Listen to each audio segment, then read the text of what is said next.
What's up, guys? Welcome back to Everyday Money. I'm going to say something today that might be a little controversial because it hasn't officially come out from the government yet or from any, real source or what have you other than me, internet guy on YouTube. But it is, in my opinion, that we are currently in a recession right now. Why would you say something so controversial yet so brave? The typical definition of a recession is when the output of a country is going down over a long period of time, and that is usually, broken down in numbers as 2 consecutive quarters that have a negative growth in the GDP. And when we look at the numbers that just came out for GDP for Q1 of 2022, we were down 1.4%. Now that is going to be in stark contrast to the numbers from quarter 4 in 2021, where we were up 6.9%, leaving us with a spread there in a short period of 3 months of 8.3%. I think that shows a lot about where things are going and how fast things are moving, because anytime that you're looking at these GDP numbers, you are looking at just one point in time of a cycle, because it's not like these things are very static and you just get these numbers. Anytime that the GDP is moving, it is probably on like some sort of sine curve type of a cycle. And so when you're looking at this, you can see that this has inertia to it. So in the end of 2021, we started getting out of this COVID lockdown craziness that we have shut down our entire country for most of the world. And so obviously there was going to be a gigantic pop up in the GDP. But now as we're getting into 2022, and we're getting a quarter of the way into the year, and we see that this is going down by 1.4. It is a good bet that Q2 is probably also going to be a negative GDP growth. The reason is because all of these numbers are backwards looking. We are now looking at quarter 1, which is January, February, March, at essentially the end of April, and we can see that we are going down and at a very fast pace. So I would assume that this is going to continue as the Fed ramps up its interest rate hikes. They're talking about doing 50 basis point hike in May and several more interest rate hikes this year. And all this combined with still the lingering supply chain issues, combined with the threats of different COVID variants coming back up, and then the general sentiment of just people in the world, because that has a lot to do with how our economy goes. We are a consumer economy, and so if people don't feel great about how much money they're making, how much their money is buying with the rate of inflation going up so high, we're sitting just on the other side of double-digit inflation at this point, and then they have a lot of angst of who is at the helm of the government. There's probably about an equal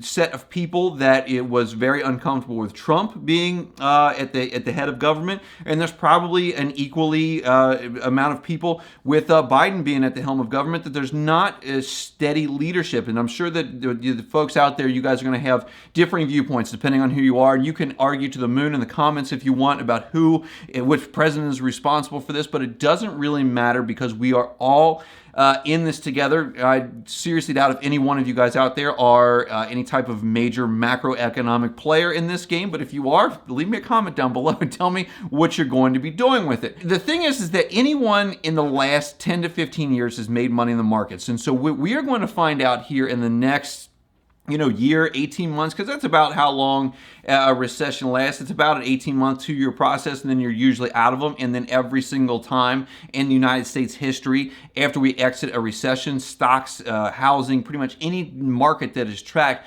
goes up over time. But we are about ready to find out, to separate the men from the boys, as they say, because for the first time in a while, we are not going to be seeing, most likely, that easy 10% return or 11 or 12 or even more that we've seen in stocks, the 20, 30, 50% increase that we've seen in real estate. Because so far this year for the S&P 500, I'm looking at this here on my computer, we are down just last Friday 3.63% in the S&P 500. Year to date, we're down almost 14% from January 1st, and we have officially wiped out 12 months of stock market gains in the S&P 500, and the other indices are also tracking at about the same level. We are actually down 1.45% on a year-over-year basis in the S&P 500. So it is going to take us a lot to go ahead and claw back to where we could have been had we have seen our typical 10%. But this is normal. Recessions are normal in any economic cycle. They happen after big booms. You end up pulling back for a little bit and then going forward. But the thing is that this is not a problem as long as you're not exposed to just one particular portion of the market, or you have all of your money in the market and you need that money in a very short period of time. This is an opportunity. They always say that in every problem, there's an opportunity. And this is an opportunity that we have not seen for several years, probably 10 years or more, a long-term period of a down portion in the market where you have an entrance point and can really make giant gains. Again, everyone in the last 10 years could have bought almost anything, and they could have been up 2 or 3% in a relatively quick period of time. They could have been up, 10% over the course of the year, as you typically see in the S&P 500. The thing is that now the money that you guys can put in right now could, once this all shakes out and we start moving back upwards, it could bring double-digit gains or more in the span of 1 year, maybe 2 years, and you'll really see the amount of shares that you purchase today be multiplied in their value in the recovery. What I want to tell you guys is what I'm doing with this particular recession, which I think we are in right now. But before we do that, I want you to hit the like button. I want you to subscribe if you haven't yet, and hit the notification bell. But I wanted to tell you guys that I'm not a financial advisor. Most importantly, I'm not your financial advisor. This is just what I'm doing, and I'm just a guy on the internet talking to you. You guys need to use your heads. Think about if these things are going to work for you, work for your long-term plans, work for your short-term plans. Because what I'm going to do is just continue to dollar cost average into this market. Again, I have a very long time period. I'm in my late 30s, and so I don't foresee myself needing this money for at least another 30 to 40 years.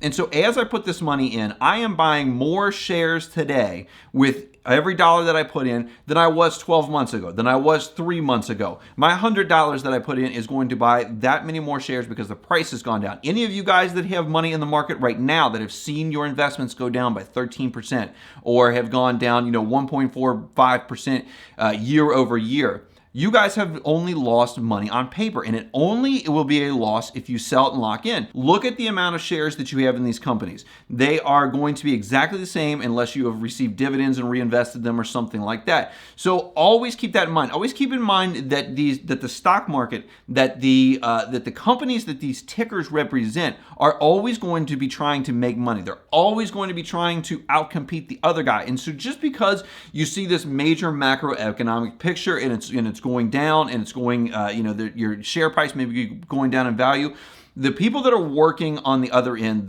from the board down to the floor people that actually do whatever it is, the product or service that they're making, they're trying to continue to make more money, make it cheaper, make it more efficient to try to beat the other guy. And that is why after all these recessionary cycles where some of these more inefficient companies may be flushed out of the market, which is why I typically do not invest in individual stocks. I invest in index funds. Once those are flushed out, and that is why the value of the stock market continues to go up over time because of greater output and greater efficiency. Now onto the real estate side of things, because if you guys have followed this channel for any given period of time, you know that I am a big time real estate investor. And the thing is that real estate in general is not affected very much by recessions. If you look back at most of the recessions, except for the Great Recession, where real estate had a major factor in causing that financial crisis, real estate typically goes up in value no matter what. Through the last few recessions we've had, it did not affect real estate. The higher interest rates of the 70s and 80s did not stop real estate prices from going up. So just keep that in mind. If you either are looking for a home and you're thinking about waiting, prices are probably not coming down. If you guys are investing in rental real estate, prices are probably not coming down in rental real estate. But if you are thinking about making that purchase and you're going to keep it for a long term, and we're talking only like let's say 3 to 10 years, you're probably going to see an increase in the value of your real estate. Even while interest rates were higher in the 70s and 80s, real estate prices still went up. So even though I think that interest rates may kind of put a damper on this crazy appreciation that we've had in real estate, I do not see it going down at all. And if it does go down, I don't see it staying down for the long period of time. Again, guys, look at any chart. Look at any chart in the St. Louis Fed. Look at the S&P 500. Look at the housing market. always has gone up over time. No matter what recessions are going on, no matter what the interest rates are, no matter who's the president, no matter what's going on in the world, the United States markets have always gone up over time. So as we go into this recession, we may be in it right now. We may be out of it by the time that they declare that the recession has actually happened. Your money, as long as you leave it invested and it's invested broadly and not exposed to any one company, any one sector, not all of it anyhow, you will end up making money over time. For more on this stuff, guys, click these videos that are on the screen right now. They're going to tell you how I invest in stocks, how I invest in real estate, cryptocurrencies, and make passive income. If you guys haven't subscribed yet, subscribe down below, hit the notification bell, hit the like button, help me out in the YouTube algorithm. I appreciate you guys watching today, and I'll see you in the next one.